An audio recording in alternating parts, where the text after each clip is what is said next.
ದೊಡ್ಡ ಶಕ್ತಿಮಾನ ನನಗೆ ಬೆಳಗ್ಗೆ ಎದ್ಬಿಟ್ಟು ನಾನು ಎಬ್ಬರಿಸ್ಬಿಟ್ಟು ಏನೋ ಕಂಬಿ ಮುರಿತೀನಿ ಹಿಂಗೆ ಮುರಿತೀನಿ. ಆ ಕಂಬಿಯಲ್ಲಿ ಒಂದು ಹೊರಟೋಡ್ದೆ ಇವನದೇ ಕೈ ಮುರಿದೋಗ್ಬಿಡುತ್ತೆ. ಆ ಕಂಬಿ ಮುರಿಯೋಕೋಯ್ತು ಅವನಿಗೆ ಗಾಯಸಿನು. ಅಲ್ಲಿಂದ ಕೆಳಗಡೆ ಬಂದು ಕೆಳಗಡೆ ನಡ್ಕೊಂಡು ಹೋಗ್ತಿದ್ದೆ ಹಂಗೆ ಅಂಗಡಿ ಕಡೆ ಒಂದು ಬೀಟ್ ಹಾಕ ಬರೋಣ ಅಂತ. ಯಾರಾದರೂ ಹುಡುಗಿರ್ತಾರಂತ, ಯಾರು ಹುಡುಗಿರೇ ಇರಲಿಲ್ಲ ಅಂದ್ಕೊಳ್ರಿ. ಅಲ್ಲಿ ಸುಮ್ಮನೆ ಹೋಗಿ ಬಂದಿದ್ದು ವೆಸ್ಟು. ಮತ್ತು ಇಲ್ಲಿಂದ ನಾನು ನಮ್ಮ ಅಮ್ಮನ ಗಾಡಿ ಎತ್ಕೊಂಡು ಹೋದೆ. ಅದ್ರಲ್ಲಿ ನೋಡಿದ್ರೆ ಮುಂದ್ಗಡೆ ಗೇರ್ ಹಾಕಬೇಕು, ಹಿಂದ್ಗಡೆ ನ್ಯೂಟ್ಲ್ ಇರೋದು. ನಾವು ಸ್ಪೆಂಡರಲ್ಲಾದರೆ ಮುಂದ್ಗಡೆ ನ್ಯೂಟ್ಲ್ ಮಾಡ್ಬಿಟ್ಟು ಹಿಂದ್ಗಡೆ ಗೇರ್ ಹಾಕೋದು. ಇದ್ರಲ್ಲಿ ಒಳ್ಳೆ ವಿಚಿತ್ರ ಆ ಥರ ಇತ್ತು. ಅದಾದಮೇಲೆ ಮುಂದ್ಗಡೆ ಬ್ರೇಕೇ ಇಲ್ಲ, ಹಿಂದ್ಗಡೆದು ಬ್ರೇಕ್ ಇಲ್ಲ, ಗೊತ್ತೇ ಇಲ್ಲ. ಅದು ಹೆಚ್ಕೊಂಡಿರ್ತೀನಿ. ಆಮೇಲೆ ಬ್ರೇಕ್ ತುಳಿತೀನಿ, ಬ್ರೇಕೇ ಹಿಡಿತಿಲ್ಲ. ಆಮೇಲೆ ಹಂಗೆ ಹಿಂಗೆ ಮಾಡಿ ಗೇರಲ್ಲಿ ಕಂಟ್ರೋಲ್ ಮಾಡ್ಕೊಂಡು ತಿರ್ಗಾ ಹೋಯ್ತಿದ್ದೆ. ಹೋಗ್ಬೇಕಾದ್ರೆ ಹಂಗೆ ಒಳ್ಳೆ ವ್ಯೂ ಇತ್ತು. ಹಳ್ಳಿ ಅದು ಸಕ್ಕತ್ತಾಗಿತ್ತು ವ್ಯೂ ಗಾಯ್ಸ್. ಮಾತ್ರ ಚೆನ್ನಾಗಿತ್ತು. ರೀಲ್ಸ್ ಮಾಡೋಣ ಅಂದ್ಕೊಂಡೆ, ಬಟ್ ಯಾರು ಇರಲಿಲ್ಲ ಅಲ್ಲಿ. ಒಬ್ಬನೇ ಹೋಗಿದ್ದೆ. ಯಾರ್ದು ಇದ್ದಿದ್ರೆ ಏನೋ ಮಾಡ್ಬೋದಾಯ್ತು ರೀಲ್ಸ್ ಎಲ್ಲ.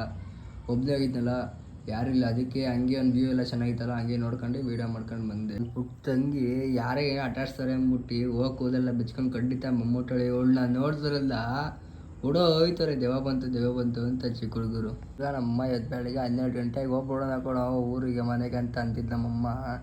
5 ಗಂಟೆ ಆಯಿತು, 6 ಗಂಟೆ ಆಯಿತು, 7 ಗಂಟೆ ಆಯಿತು. ತಿರ್ಗಾ ಕೇಳೋಗೋರು ನನಗೆ ಬೈತು. ಒಕ್ಕಾಯರು ಮಕ ಮುಚ್ಕೊತಿದ್ರು. ಅವರು ವೀಡಿಯೋ ಹಾಕಿದ್ದು ನೋಡ್ರಿ ಹಂಗೆ. ಸಾರಿ ಫಾರ್ ಆಲ್ ಗೈಸ್, ಯಾಕೆಂದರೆ ಅಷ್ಟು ವೀಡಿಯೋ ಮಾಡೋಕ್ಕಾಗಿಲ್ಲ ಇವತ್ತು. ಏನೋ ಒಂದು 5-6 ವೀಡಿಯೋ ಇತ್ತು. 5-6 ಡೌಟೇ 3-4 ಐತೆ ಅಷ್ಟೇ. ಅಷ್ಟು ವೀಡಿಯೋ ಮಾಡೋಕ್ಕಾಗಲಿಲ್ಲ.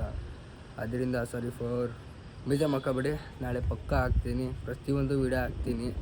ಸರಿ, good night, sweet dream, take care, by guys. ಸಿಗೋಣ ಮತ್ತೆ ನಾಳೆ ಬೆಳಿಗ್ಗೆ ವ್ಲಾಗ್ನಲ್ಲಿ.